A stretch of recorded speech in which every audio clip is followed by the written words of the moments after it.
Hello everyone, it's James from the Sawyer Family Reviews channel. Today is Wednesday, December 15th, 2021, 10 days out from Christmas. This is the weekly comic book pickups video. Every week I buy comic books, I get them for myself, I get them for my kids, I get them at Queen City Comics in Fairfield, Ohio, zip code 45014. If you're in the area and into comic books, check out the comic shop, and while you're there, check out the toy department, all right? Let's jump in. Check this out. There's a lot of new stuff in here. Well, not a lot of new stuff, but a good amount of new stuff. There's a book for me, a book for Blaze, a book for Gracie, a book for Keaton, and then a trade paperback. So that's pretty good for me. The book for Blaze is an old book, but why am I... Just jump in. So Blaze had nothing this week, so I called him up and I'm like, yo, dude, I don't know what to do. And he said, well, I guess I want to check out some Moon Knight stuff, so just get the most current Moon Knight, and if I like it, then I'll go back and get some. So I grabbed in this Moon Knight number 5, which I think was the latest issue that's come in. It's $3.99. Cool McNiven cover. So the team on this is writer Jed McKay and artist Alessandro Cappuccino or something. Cappuccio. Yeah, so it's a Moon Knight book. It's got interesting art. I mean, okay, all right, we'll see. But you don't see me pick up any more Moon Knight, then you know it wasn't very good. Now we're on the new books. So Gracie, one of Gracie's favorite books, Batman and Scooby Mysteries from DC.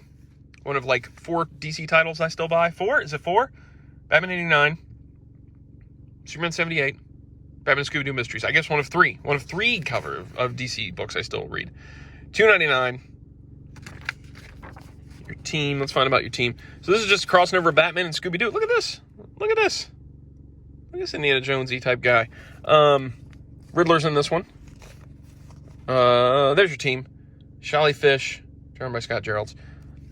It's just Batman teaming up with Scooby-Doo. They take on the villains. They do Batman-y type things. They do Scooby-Doo-y type things. It's a really fun book to read. If you're looking for a fun book for your kids, they like Batman and they like Scooby-Doo, this is the book to pick up. All right, next up, this is for Keats. Wastelanders Wolverine number 1. He really loves Old Man Logan, like the original Old Man Logan sort of mini story. I wouldn't say mini series because it took place in the regular Wolverine book, but he loves that original Old Man Logan story. So I grabbed him this. It's $3.99. It's obviously Old Man Logan. I don't know how much it ties into that Old Man Logan that was in the regular universe, or if it's just a straight up sequel to the original Old Man Logan story or what, but I figure he can jump in and check it out and make the decision for himself. I didn't even tell you about a creative team, did I? Stephen DeKnight, writer, Ibrahim Mustafa, artist. I mean, I don't know. I'm going to read this. Let's read this. What am I doing? Let's read this. Decades ago, the supervillains united and collectively wiped out nearly all the superheroes, yada, yada, yada. Man formerly known as Wolverine thought he had found peace, put his days of violence behind him, pushed his breaking point, and sheathed his calls. Once more, taking the fight to the villains who took one wasteland, but the same. Oh, I think this feels like it's a sequel to Old Man Logan. Okay. Feels like it's just a straight up sequel to that original story. Correct me if I'm wrong in the comments down below, but it feels like that's what this is. And then the last regular book. Okay, look.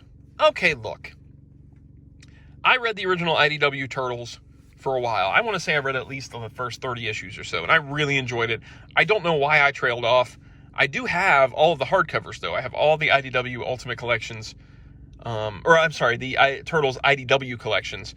I have all the hardcovers printed so far, but I'm not caught up. I'm nowhere near caught up.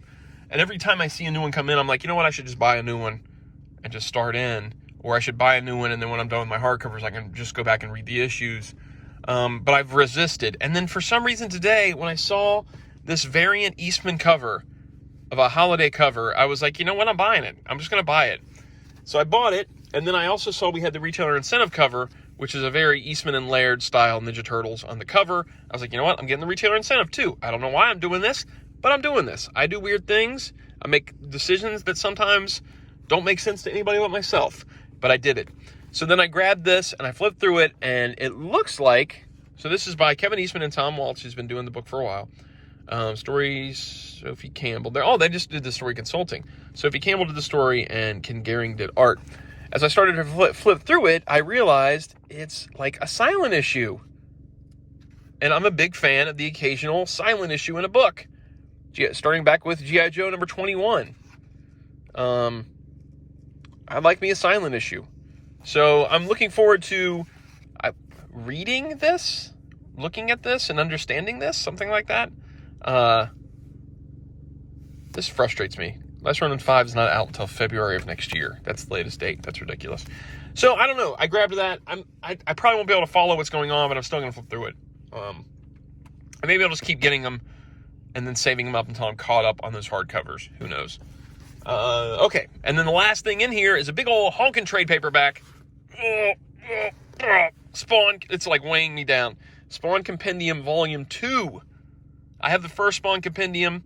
It has the first 50 issues of Spawn. Spawn Compendium number 2 has the second 50 issues of Spawn. So it takes you from 51 through 100. Yeah. It's $60, but this is a beast. Look how thick this book is. You get 50 comics in here.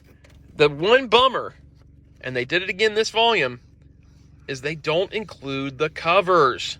Why in the world would you not include the covers? This makes no sense to me. The Spawn covers are amazing. That's some of the best stuff about the book sometimes, is how cool those covers were. Yeah, they didn't reprint them at the end either. But it's still, if you're wanting to reread some old Spawns, it's the cheapest way to get a bunch of them all at once. These big old compendiums. So I'm happy to have this, and I'll probably keep buying them. I can't say that for sure. I think I stopped reading the original Spawn around 100. When I was first reading Spawn, I think I read through about 100, and then I quit. So I don't know if I'll have the same experience. When I eventually go back and read these compendiums, if I'll get to 100 and be like, yeah, that's good enough for me. I might be good enough again and not pick up a third compendium if they do another compendium, but who knows? Man, it's so heavy. So that's it for this week. Leave a comment down below. Let me know what you picked up. If you enjoy the videos, like, subscribe, notify. Yeah. I got one more Wednesday before Christmas. So I don't have to say Merry Christmas yet. But, okay. Goodbye, everybody. See yous.